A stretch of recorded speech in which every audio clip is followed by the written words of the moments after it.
I'm constantly surprised by how little I knew about world Jewry as opposed to North American Jewry or Israeli Jewry.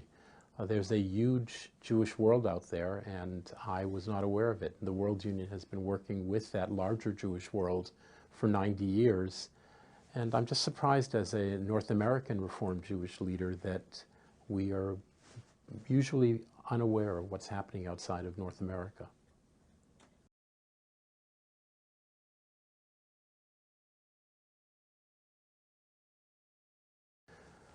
Well, first of all, the Jewish communities in Western Europe are very large. Think particularly about France, Germany, England. They're large, solid, stable Jewish communities, and they're not going to disappear. They're responding very much the same way they've responded over the last decade or 2 decades or 3 decades. There's a constant increase and decrease in anti-Semitism. What most of them are not thinking about is leaving. The economies are strong in most of these places. The religious freedoms are quite strong. The governments are very supportive of Jews being there. And I did not get a sense that Prime Minister Netanyahu's message that the Jews of Western Europe should leave is resonating with anyone. And in fact, I sensed a great deal of anger or annoyance with Netanyahu for suggesting that rather than fixing the countries that they love, that they abandon those countries and make aliyah. I see more and more congregations investing in their physical plant infrastructure, a sign that they are committed to building a future. I see more and more congregations hiring rabbis for the future, but I don't see any retrenchment taking place.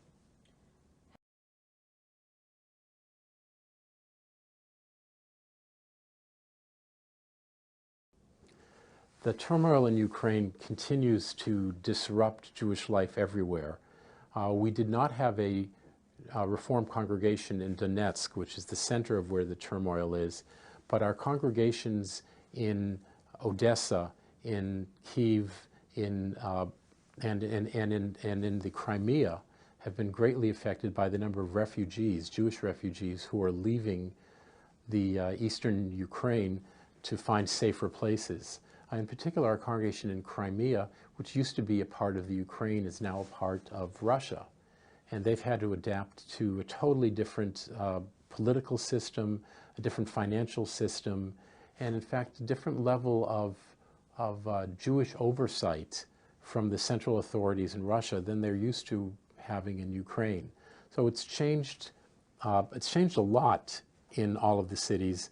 The good news is our congregations in Odessa and Kyiv have been very aggressive at reaching out to the refugees coming from eastern Ukraine and have integrated folks into their congregations. But it's very disruptive to the economy.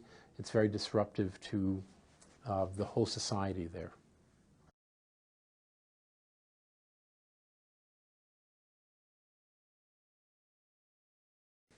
Well, I'm thrilled by the results of the WZO elections in the United States. ARTSA did an incredible job protecting our votes here, in fact, increasing our percentage of the vote vis-a-vis the Orthodox and conservative movements. We're going to go into the next Zionist Congress in October 2015 with the largest block of delegates of any organization or any stream. And it's absolutely crucial because the contributions of the World Zionist Organization to the Reform Movement stream helps us maintain Jewish and Zionist activity in South America, in Europe, in the Far East, in Australia, in South Africa, and in the former Soviet Union. The partnership with the Jewish Agency and the World Zionist Organization has been absolutely crucial to our expanding our activities, and I'm convinced that the very strong vote in the United States will help us move that forward.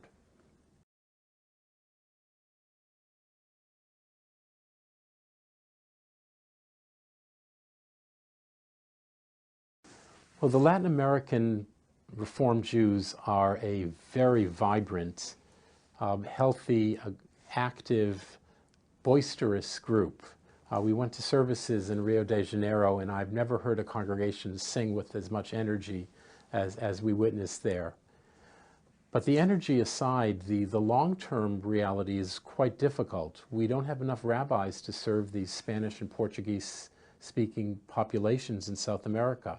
And we have several congregations who identify as Reform congregations, have always been World Union affiliated congregations, who can't find Spanish-speaking Reform rabbis. So they're turning to the Masorti, the conservative movement in South America, who is requiring them to move away from the World Union, to resign from the World Union, if they want to hire a Masorti or conservative rabbi, of which there are many in South America. The issue is that we don't have a Reform seminary in South America training Spanish or Portuguese-speaking rabbis, and the solution is going to be to find ways to identify more Spanish-speaking rabbis who can serve those congregations.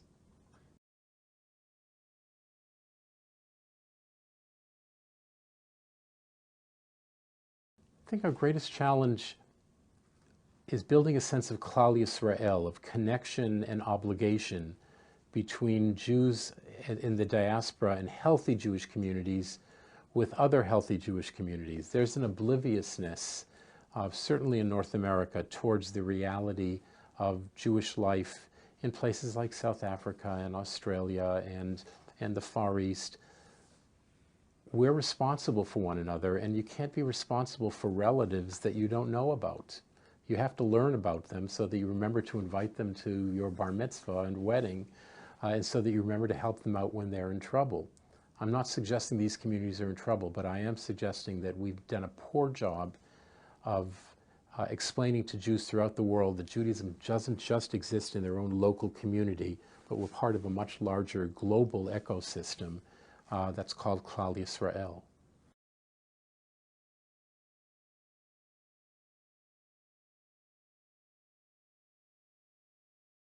Well, the URJ and other regions are our key partners in convincing and teaching Reform Jews about the sense of a larger Jewish world. And it's very important for the Union to make sure that all of its activities remind ourselves that we're just a part of a larger Jewish infrastructure. The Union's done an excellent job of increasing our connections to Medinat Yisrael, to the State of Israel. We have to do now an equally difficult but important job of making our connections with Jews elsewhere in the world. We have to increase travel programs to visit Reform Jews in Reform congregations in different parts of the world. We have to make sure that every kid who becomes bar mitzvah in our congregation is aware of another Jewish community, not just a community in Israel, but a community in Africa or a community in Russia. That they know is doing the same thing today that they're doing at their own bar mitzvah.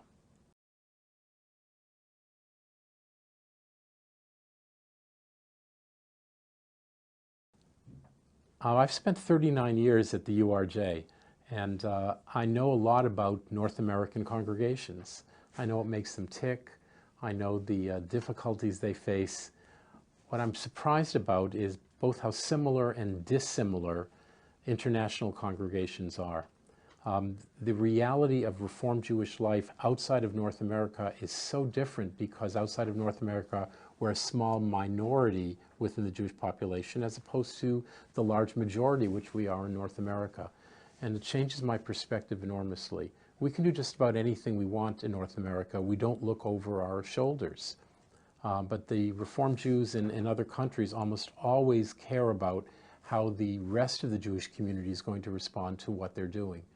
And that's a huge mindset change that I'm just starting to deal with.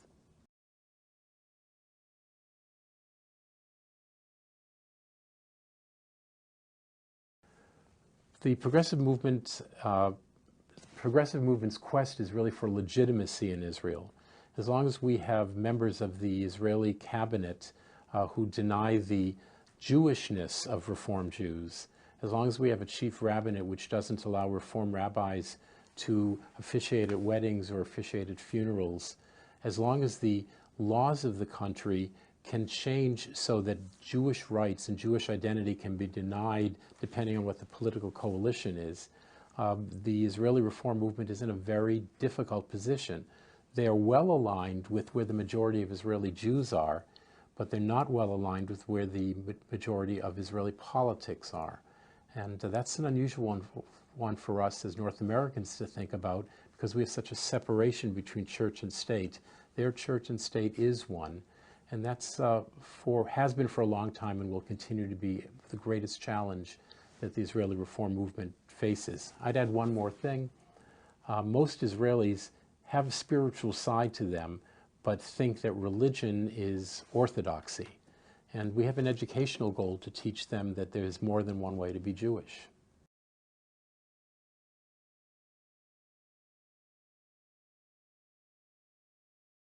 My dream is that Jews from all over the world will each have one or two friends from a very different part of the Jewish world with whom they have deep Jewish and personal ties, that they will go and visit one another, that they'll celebrate Shabbat with one another, that they'll come to value the Jewish experience of their friend from abroad as much as they value their own experience, that they'll introduce those friends to their children and to their neighbors, and that we will once again develop a real sense of us being part of a large international Jewish people that stretches across 7 different continents.